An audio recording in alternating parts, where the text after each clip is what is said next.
This is where we need to go, I think.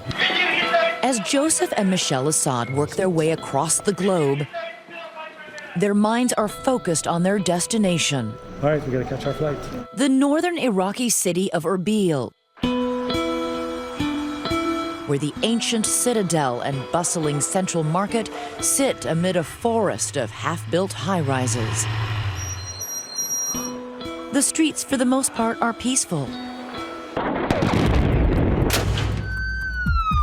But a savage war is just on the horizon. The city is unmistakably Muslim. But drive into the district of Ankawa and you pass a statue of the Virgin Mary. You enter an area Christians have been calling home for 1,000 years. We enter the grounds of a modest church called Mar Alyah to meet Father Douglas Bazi. Hello, Father Douglas. Hello, hi. Hi, I'm Elizabeth. I'm from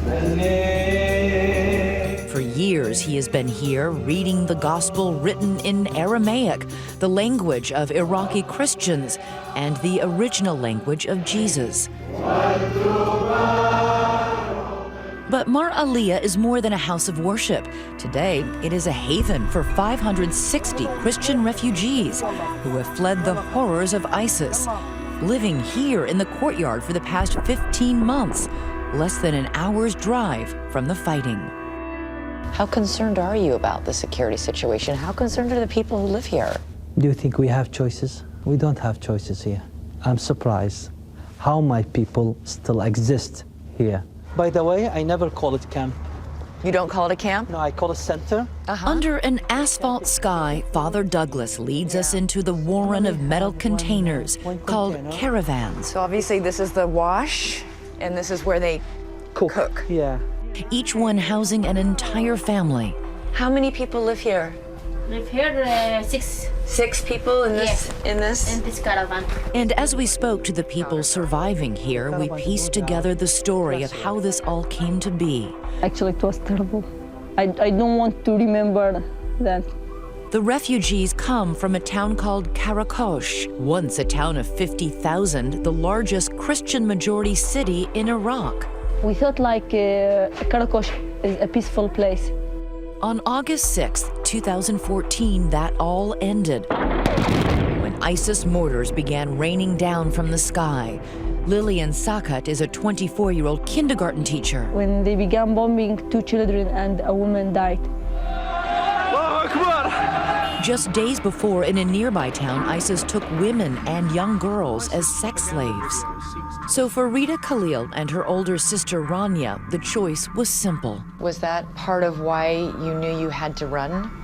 Of course, we are so scared to do the same thing with us. Within hours, tens of thousands of people fled the town in chaos and headed for the safety of Erbil. The roads were choked with people and dust.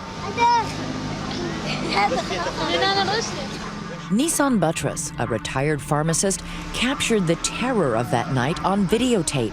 His family of 10 packed into the back of his truck. What was that like? It must have been chaos. It is a difficult night. Dust and child cannot able to breathe oxygen. Others fled with little more than their most precious possessions. A Bible, a flute, a rosary, identification papers. That night, with traffic helplessly snarled, many of the refugees abandoned their vehicles and set off on foot and literally walked through the valley of the shadow of death. They began walking? Yeah, they began walking. And there was a lot of dust, and they were just shooting in the air. Everyone was afraid. Father Douglas has first-hand experience of religious persecution. In 2006, he was kidnapped by Islamic extremists and tortured for 9 days. They broke his teeth, his nose, and his back. I got shot in my leg. Still the bullet. Where? It's still here. The bullet is still in your leg? Yeah. So as the Qaraqosh refugees began streaming into his church, he was happy to offer them a safe haven from the horror. When people arrive, they were completely lost and confused. They were refusing even to eat because they say, I lost everything, why should I live? ISIS soldiers soon invaded the town. Their demands were simple and harsh. They were given an ultimatum, 24 hours, convert or leave. Or be killed or to be converted. ISIS went about its usual business, terrorizing residents who stayed, seizing Christian homes, marking each one with the Arabic letter Nun for Nazarene, just as they did in these nearby towns, desecrating churches. They pulled down the cross on the church and put the flag of ISIS over all church in So Qaraqosh. instead of the cross on top, there's Yes, yes. the flag of ISIS? It's our language. Meanwhile, Father Douglas prepared to host his new guests for an extended stay.